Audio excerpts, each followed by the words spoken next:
Good morning, YouTube. For English, you know how... I'm sorry, I'm just jumping right into it, I guess. So for English, you know how you have to, read books and, take notes on them? I like the reading books part, but I don't like having to stop, every 3 lines to write down a simile or a metaphor or, something else.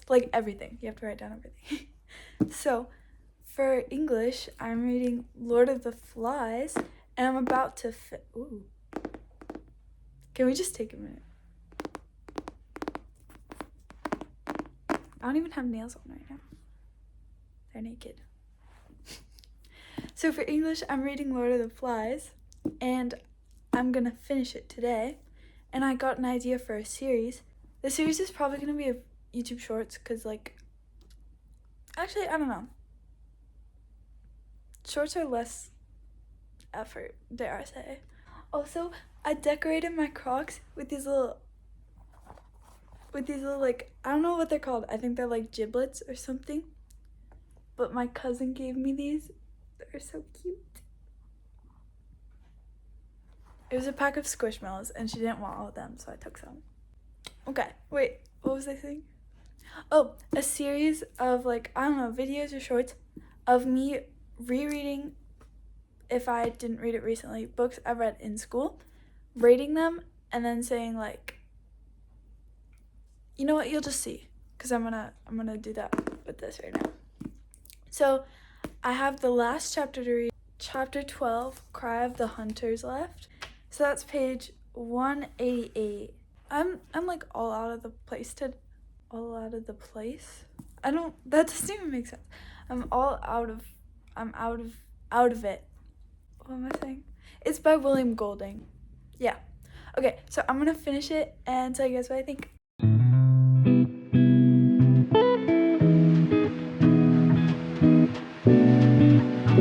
Let me start off by saying I do not cry while reading books. I've never cried while reading a book. But I came this close because there are 3 lines in the last 2.5 pages that hit me really hard, because I feel like when you're reading a book for school, you spend more time reading it. You spend more time analyzing each chapter. And you I don't know, I connected, well, okay.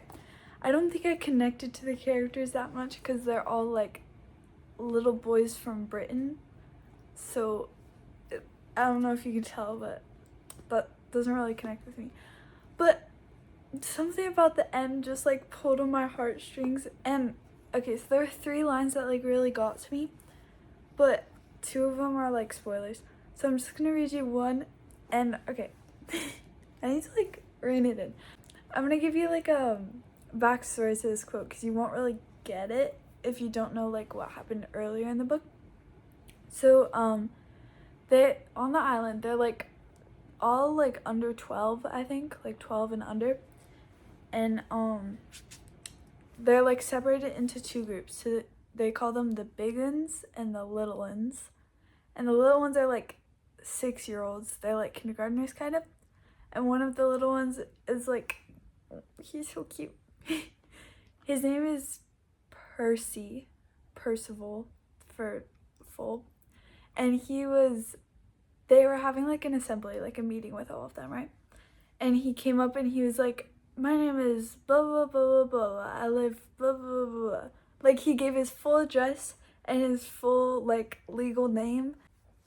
Other boys were appearing now, tiny tots, some of them, brown with the distended bellies of small savages. One of them came close to the officer and looked up. But there was no more to come.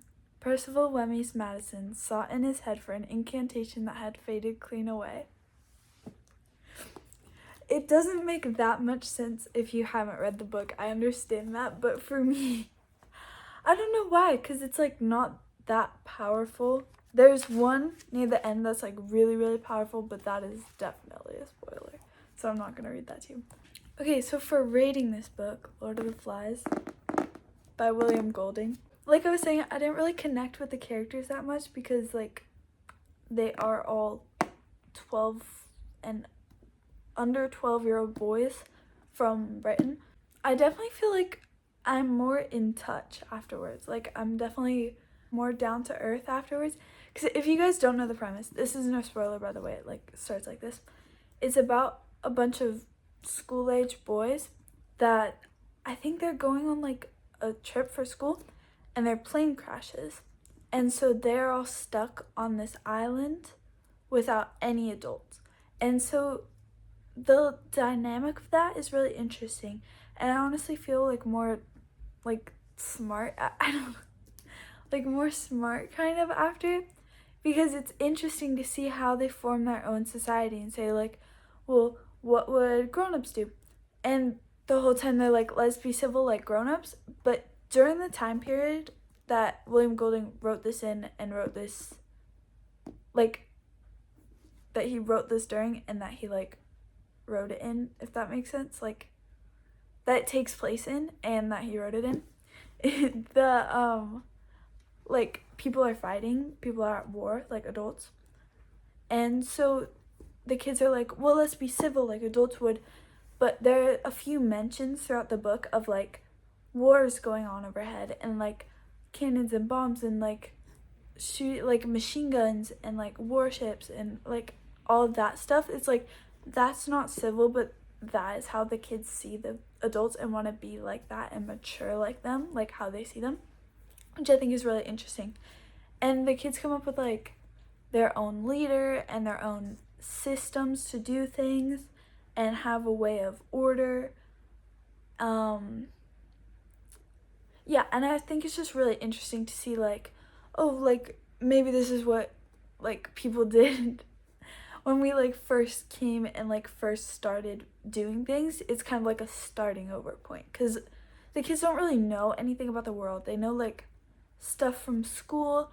There's one of them that's prominently like the smart one, and he knows a lot of like more book smarts and like, I guess not really culture, but like he knows how things go a little bit more than other people. Yeah. So after reading the last chapter, okay, wait. Before reading the last chapter, I would have given this book like 2.5 stars, just because it's also so gross. Like, I don't know how to describe it any differently than that, but it's like so gross. There's nothing like super duper graphic in it. Obviously there's no spice. let me just say that. There's no spice. But like I'm trying not to like spoil anything, so that's really hard. Let me just say, if you are a fan of pigs, don't read it. Well, okay, I guess I like pigs, they're cute, but like you can probably tell from the cover that's a pig, and it's like demented. I don't know. But like there are some interesting, like it's very violent at times, and it's also like it's a bunch of boys living on an island, and they're not to the age yet where they're so like immature. It's not like that kind of gross. But like they get so graphic and like just dirty.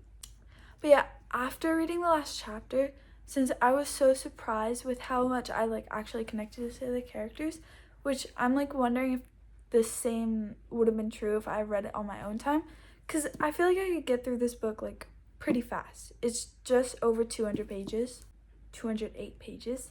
So I'm gonna say, since it like actually made me feel something at the end, like I almost cried, I'll give it 3 stars, because I wouldn't recommend it to anyone, really, but it wasn't bad. I would say read it if you want. I'm not gonna say better, because I don't think better is encompassing enough. Look at me using fancy words.